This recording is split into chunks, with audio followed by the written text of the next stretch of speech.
Aujourd'hui, il n'est plus rare de trouver une femme qui souffre de fibrome, qui est aujourd'hui l'épidémie que nous constatons au niveau de la jante féminine.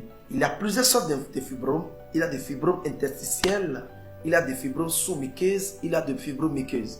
Donc, il y a beaucoup de fibromes qui peuvent endommager la qualité de la femme, la qualité de l'utérus de la femme. Et qu'est-ce qu'on appelle fibrome? Au fait, ce sont des tumeurs malignes, bénignes, qui se retrouvent au niveau de la paroi de l'utérus, ou bien dans l'utérus, ou bien hors, collé à l'utérus, mais qui peut empêcher la femme d'être beaucoup plus fertile.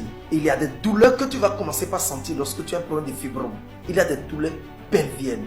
Les fibromes peuvent créer aussi d'autres problèmes comme les saignements abondants, non habituels. Ou bien quand tu as des fibromes, tu peux ne plus retrouver très bien tes menstrues. Tu retrouves des menstrues, tu peux retrouver des menstrues ce mois et le mois prochain, tu peux ne pas retrouver. Ou bien tu peux retrouver tes menstrues et au plus dans 2 semaines, bien dans 1 semaine, tu constates encore des saignements. Lorsque tu as un problème de fibrome que tu ne soignes pas, ça peut déclencher des problèmes de la hanche.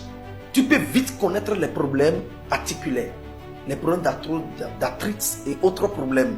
Les premières causes qui peuvent créer des fibromes, c'est la constipation. En tant que femme, est-ce que tu vas bien à la selle? Est-ce que tu arrives à aller à la selle 2 fois par jour? Parfois, les selles sont dures ou bien les selles sont rares chez d'autres personnes.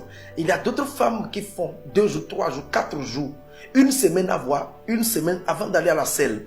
Lorsque tu as un problème de fibrome, il y a beaucoup de choses que tu ressens dans ton corps. Mais je suis en train de te parler des causes. D'autres causes qui peuvent engendrer les fibromes, c'est l'obésité. D'autres choses qui peuvent créer le fibrome, c'est les problèmes d'alimentation. Tu manges les aliments trop gras, les aliments trop sucrés, les aliments trop huilés.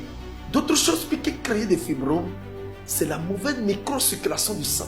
On peut dire mauvaise microcirculation a quel lien avec le problème des fibromes? Mais du fait que le sang ne circule pas très bien au niveau des artères, peut créer de l'inflammation. D'autres personnes ont ce problème de fibromes jusqu'au point où elles ne peuvent plus faire des enfants. Les fibromes peuvent créer l'infertilité. Les fibromes peuvent créer d'autres problèmes qui sont liés aux problèmes intestinaux. Alors qu'est-ce qu'il faut faire? Première molécule, c'est le ICP.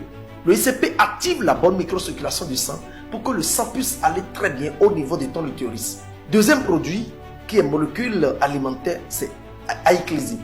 Aiclizine nettoie complètement ton tube digestif. Troisième produit, c'est Femex. Femex, c'est un produit qui nettoie l'utérus. Et quatrième produit, c'est RH2. Il faut chercher ces 4 combinaisons. Il faut commencer par les consommer.